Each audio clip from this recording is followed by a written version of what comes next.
नमस्कार दोस्तों, चलिए जानते हैं हरियाणा की 50 फटाफट बड़ी खबरों को सिर्फ 10 मिनट में। लेकिन उससे पहले यह वीडियो आप किस जगह से देख रहे हैं हमें कमेंट में जरूर बताएं। हरियाणा सरकार ने कर्मचारियों के लिए महंगाई भत्ते में बढ़ोतरी मंजूर कर दी है। इसका फायदा सीधा तनख्वाह में दिखाई देगा और कर्मचारियों की जेब में हर महीने थोड़ी राहत पहुंचेगी। बढ़ती कीमतों के बीच ये बढ़ा हुआ भत्ता एक तरह से सहारा जैसा है और इस फैसले से कर्मचारी खुश दिखाई दे रहे हैं। राज्य सरकार ने खाद वितरण को लेकर नया नियम लागू किया है कि अब सिर्फ वही किसान खाद प्राप्त कर पाएंगे जिनकी पंजीकरण प्रक्रिया पूरी है। यह कदम इसलिए उठाया गया है ताकि असली किसानों तक खाद पहुंचे और कालाबाजारी पर रोक लगे। इससे वितरण की पूरी व्यवस्था अधिक सुचारू हो सकेगी। नगर निगम ने सफाई व्यवस्था दुरुस्त करने के लिए 744 करोड़ रुपए का बड़ा प्रस्ताव तैयार किया है। इसमें नई मशीनें, स्मार्ट कलेक्शन सिस्टम और कई इलाकों में बेहतर कचरा प्रबंधन जैसी योजनाएं शामिल हैं। शहर को साफ रखने में अक्सर दिक्कतें आती थीं, जिन्हें दूर करने के लिए ये प्रस्ताव काफी मददगार माना जा रहा है।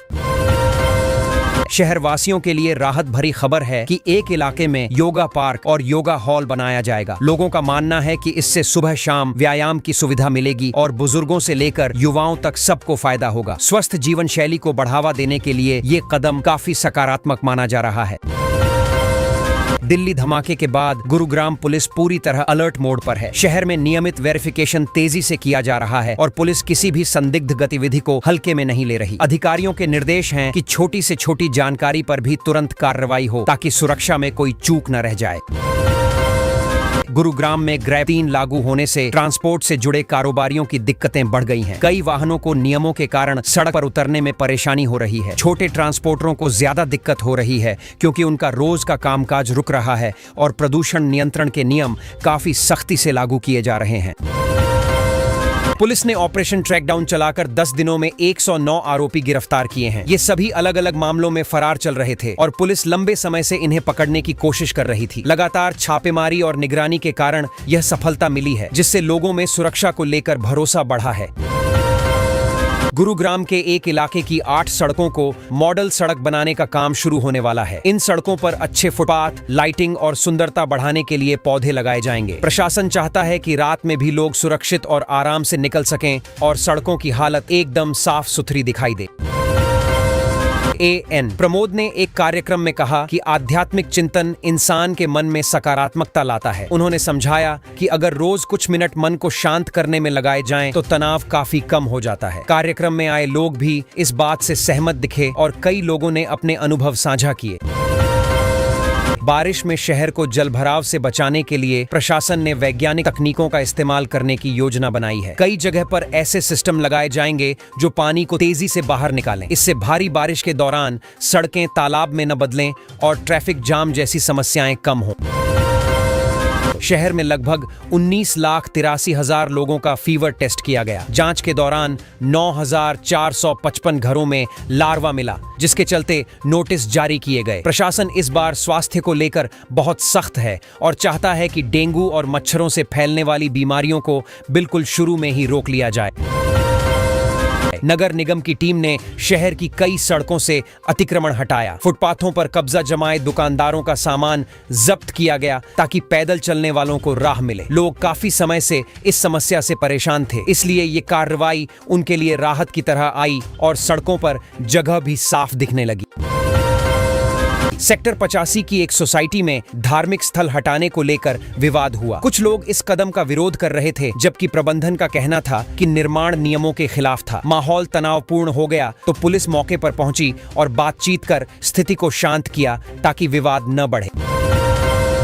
दिल्ली गुरुग्राम एक्सप्रेसवे पर ट्रैफिक बढ़ गया है, लेकिन बिजवासन टोल प्लाजा शुरू होने से दबाव थोड़ा कम हुआ है। लोग अब 2 अलग-अलग रास्तों से गुजर रहे हैं, जिससे जाम की स्थिति में कमी आई है। नियमित सफर करने वालों को इससे थोड़ी राहत महसूस हो रही है और यात्रा का समय भी कम हो रहा है। हरियाणा के कुछ गांवों 2 में 60 साल बाद रोडवेज बस पहुंची तो लोग बेहद खुश हुए। लंबे समय से यहां अच्छे यातायात की सुविधा नहीं थी, जिससे छात्रों और बुजुर्गों को काफी परेशानी होती थी। अब रोजाना बस सेवा मिलने से यात्रा आसान होगी और गांवों को शहरों से जोड़ने में मदद मिलेगी।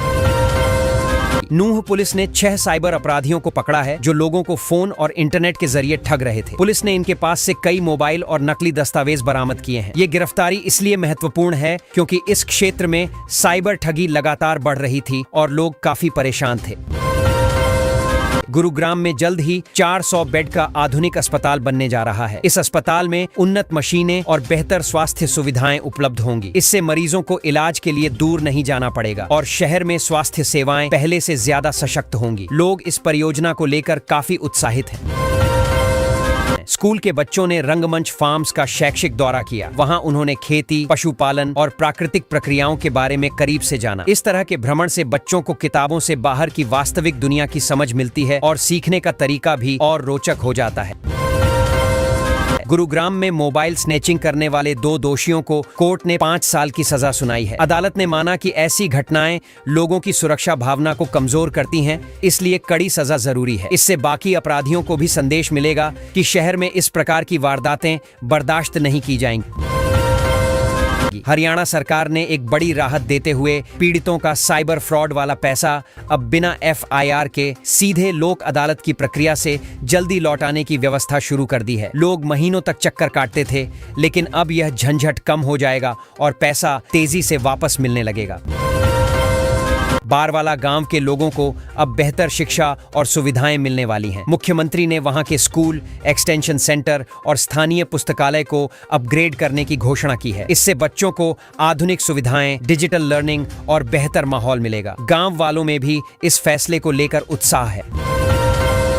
हरियाणा ने 1 लाख कच्चे कर्मचारियों की नौकरी सुरक्षित रखने के लिए नया पोर्टल शुरू किया है। पहले इन कर्मचारियों को हर समय निकाल दिए जाने का डर रहता था, लेकिन अब उनकी नियुक्तियों और रिकॉर्ड को डिजिटल सिस्टम से सुरक्षित किया जाएगा। सरकार का कहना है कि इससे पारदर्शिता भी बढ़ेगी।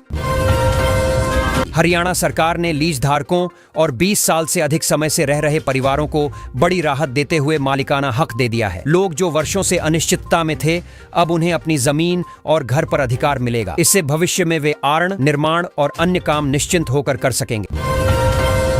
हरियाणा में लाडली योजना के तहत महिलाओं को 1 लाख रुपए की आर्थिक सहायता दी गई है। सरकार का कहना है कि यह राशि महिलाओं को आत्मनिर्भर बनाने और उनकी शिक्षा रोजगार में मदद करने के लिए है। कई परिवारों ने कहा कि यह मदद सही समय पर मिली और इससे उन्हें बड़ी राहत मिली।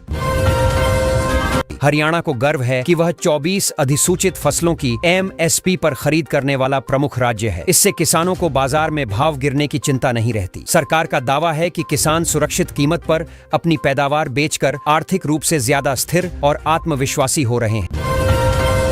प्रधानमंत्री मोदी के नेतृत्व में केंद्र और राज्य की कई कल्याणकारी योजनाएं हरियाणा में तेजी से लागू हो रही हैं। सरकार का कहना है कि इससे किसानों, महिलाओं, युवाओं और गरीब परिवारों को सीधा लाभ मिल रहा है। लोग भी महसूस कर रहे हैं कि योजनाओं का असर अब जमीन पर दिखाई देने लगा है। हरियाणा हाईकोर्ट ने दिव्यांगों की सेवानिवृत्ति को लेकर बना 70% विकलांगता वाला नियम असंवैधानिक बताया है। कोर्ट ने कहा कि इससे दिव्यांग कर्मचारियों के साथ भेदभाव होता है और सरकार को ऐसी नीतियां बनानी चाहिए जो उनकी सुरक्षा और सम्मान दोनों को बनाए रखें। इससे कई कर्मचारियों को राहत मिलेगी। मुजफ्फरनगर में होने वाली खाप महापंचायत में हरियाणा की कई प्रमुख खापें हिस्सा लेने जा रही हैं। गांवों में लोग इस सभा को लेकर चर्चा कर रहे हैं, क्योंकि यहां कई सामाजिक और कृषि मुद्दों पर बातचीत होती है। माना जा रहा है कि इस बैठक में कुछ बड़े फैसले भी लिए जा सकते हैं। आयुष विभाग जल्द ही ड्रग इन्वेंट्री सिस्टम शुरू करने जा रहा है। इस सिस्टम से आयुर्वेदिक होम्योपैथिक दवाओं के उत्पादन, स्टॉक और वितरण पर पूरी निगरानी रखी जाएगी। लोग भी भरोसा कर सकेंगे कि उन्हें असली और प्रमाणित दवाएं मिल रही हैं। सरकार इसे पारदर्शिता बढ़ाने का बड़ा कदम बता रही है। ठंड बढ़ने लगी है, इसलिए हरियाणा के स्कूलों का टाइम 1.5 घंटा आगे बढ़ा दिया गया है। बच्चे सुबह बहुत ठंड में निकलते थे, जिस वजह से माता पिता भी परेशान थे। अब नए समय के कारण बच्चों को आराम मिलेगा और स्कूल स्टाफ भी बदलाव को सकारात्मक मान रहा है। पुलिस महानिदेशक ने साइबर अपराध और राज्य की सुरक्षा व्यवस्था पर बड़ा बयान दिया है। उन्होंने कहा कि अपराधियों पर सख्ती से कार्रवाई हो रही है और पुलिस लगातार तकनीक का इस्तेमाल बढ़ा रही है। लोगों को भी सावधानी बरतने की सलाह दी गई है ताकि धोखाधड़ी से बचा जा सके। हरियाणा की मानुषी छिल्लर ने 18 नवंबर को मिस वर्ल्ड का खिताब जीतकर पूरे देश को गौरवान्वित किया। मानुषी की इस उपलब्धि से राज्य में खुशी का माहौल है और लोग इसे हरियाणा की बड़ी उपलब्धि के रूप में देख रहे हैं। उनकी प्रतिभा और आत्मविश्वास ने अंतर्राष्ट्रीय मंच पर सभी को प्रभावित किया। हरियाणा सरकार ने 1984 के सिख दंगों में प्रभावित परिवारों को बड़ी राहत दी है। मंत्रिमंडल की मंजूरी के बाद अब उन परिवारों के सदस्य को सरकारी नौकरी दी जाएगी। इससे लंबे समय से न्याय और मदद का इंतजार कर रहे परिवारों को स्थायी सहारा मिलेगा और उनकी आर्थिक स्थिति भी मजबूत होगी।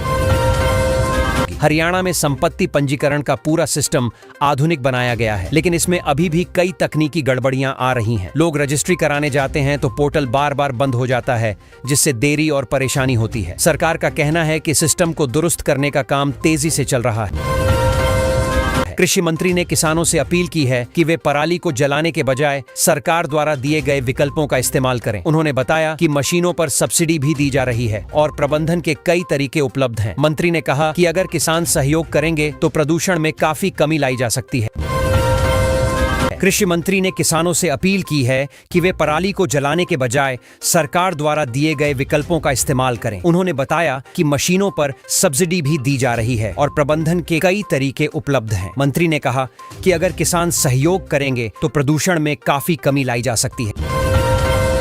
राज्य भर में पराली की घटनाएं कम हुई हैं, लेकिन जींद जिले में सबसे ज्यादा मामले दर्ज हुए हैं। कुल 152 मामलों ने प्रशासन को चिंता में डाल दिया है। अधिकारी लगातार गांवों में जाकर किसानों को समझा रहे हैं और उन्हें विकल्प अपनाने के लिए प्रेरित कर रहे हैं ताकि समस्या और न बढ़े। फरीदाबाद में गृह मंत्री अमित शाह ने उत्तरी क्षेत्रीय परिषद की अहम बैठक की, जिसमें राज्यों के बीच समन्वय, सुरक्षा, विकास योजनाएं और सीमाओं से जुड़े विषयों पर गहन चर्चा हुई। शाह ने कहा कि सभी राज्यों को मिलकर काम करना होगा ताकि नागरिकों को बेहतर सुविधा और सुरक्षा मिल सके। हरियाणा पुलिस ने ऑपरेशन ट्रैकडाउन चलाकर सिर्फ एक दिन में 257 अपराधियों को पकड़ लिया। इसमें हत्या, अवैध हथियार और चोरी जैसे गंभीर मामलों में वांछित आरोपी भी शामिल थे। पुलिस का दावा है कि ऐसे अभियान लगातार चलते रहेंगे, जिससे अपराधियों पर काबू पाया जा सके। जम्मू कश्मीर की काउंटर इंटेलिजेंस टीम ने रोहतक की एक डॉक्टर से पूछताछ की है, क्योंकि शक है कि उनका किसी संदिग्ध मॉड्यूल से संबंध हो सकता है। हालांकि अभी कोई ठोस सबूत नहीं मिला है। Team digital record, call log और लेन देन की जांच कर रही है ताकि वास्तविक स्थिति साफ हो सके। कांग्रेस नेताओं ने राज्यपाल से मुलाकात कर कहा कि इस बार कई जिलों में किसानों की फसल खराब हुई है, लेकिन सरकार सर्वे सही तरीके से नहीं कर रही। उन्होंने मांग की कि नुकसान का निष्पक्ष आकलन कराया जाए ताकि किसानों को उचित मुआवजा मिल सके और उनका आर्थिक नुकसान कम हो सके। दिल्ली में हुए बम धमाके में जिस कार का इस्तेमाल किया गया था, उसके मालिक को गुरुग्राम से हिरासत में लिया गया है। अब पुलिस यह पता लगा रही है कि वाहन मालिक की इसमें क्या भूमिका थी। यह भी जांच की जा रही है कि कार चोरी हुई थी, किराए पर गई थी या किसी और ने इसका गलत फायदा उठाया। फरीदाबाद में पकड़े गए डॉक्टर पर विस्फोटक मामले में आरोप लगे हैं, लेकिन उनके परिवार का कहना है कि डॉक्टर पूरी तरह निर्दोष है और किसी भी आतंकी संगठन से उनका कोई संबंध नहीं है। परिवार का दावा है कि जांच गलत दिशा में जा रही है और उनकी बात को भी सुना जाना चाहिए। रोहतक के दोहरे हत्याकांड में पुलिस ने 3 आरोपियों को एनकाउंटर के बाद गिरफ्तार किया है। आरोपी भागने की कोशिश कर रहे थे, लेकिन पुलिस ने उन्हें पकड़ लिया। अब उनसे पूछताछ की जा रही है ताकि घटना की असली वजह और इसमें शामिल अन्य लोगों का पता लगाया जा सके। अंतर्राष्ट्रीय स्तर पर देश का नाम रोशन कर चुकी अर्जुन अवार्डी पहलवान पूजा ढांडा ने शादी कर ली है। खेल जगत के साथी और प्रशंसक उन्हें लगातार शुभकामनाएं दे रहे हैं। पूजा ने अपने करियर में कई बड़े मुकाबले जीते हैं और अब वे अपनी नई जीवन यात्रा को लेकर बहुत खुश हैं। मानेसर भूमि सौदे के मामले में पूर्व मुख्यमंत्री भूपेंद्र सिंह हुड्डा को बड़ा झटका लगा है। हाईकोर्ट ने उनकी वह याचिका खारिज कर दी जिसमें उन्होंने ट्रायल रोकने की मांग की थी। अब मामला अपनी सामान्य प्रक्रिया के अनुसार आगे बढ़ेगा और कोर्ट पूरी सुनवाई करेगी।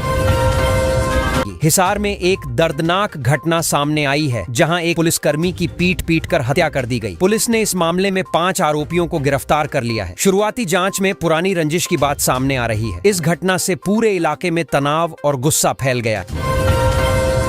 फरीदाबाद में एक स्टॉकर ने लड़की को गोली मारने की कोशिश की। वह युवक लंबे समय से लड़की का पीछा कर रहा था और विरोध करने पर उसने फायर कर दिया। किस्मत से गोली सीधे नहीं लगी और लड़की बच गई। आरोपी फरार है और पुलिस उसकी तलाश में लगातार छापेमारी कर रही है। उत्तर भारत में पहाड़ों पर बर्फबारी हो रही है, जिसका असर हरियाणा में भी दिख रहा है। राज्य में न्यूनतम तापमान 7 डिग्री तक पहुंच गया है और सुबह शाम तेज ठंड महसूस की जा रही है। मौसम विभाग का कहना है कि आने वाले दिनों में ठंड और बढ़ सकती है।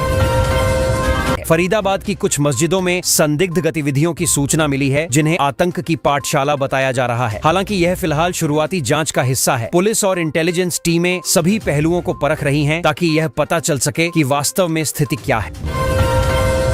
मुख्यमंत्री ने कहा है कि वंदे मातरम सिर्फ एक ऐतिहासिक नारा नहीं, बल्कि भारतीय लोकतंत्र का नैतिक मार्गदर्शक है। उन्होंने बताया कि यह देश की एकता, अनुशासन और जिम्मेदारी की भावना को मजबूत करता है।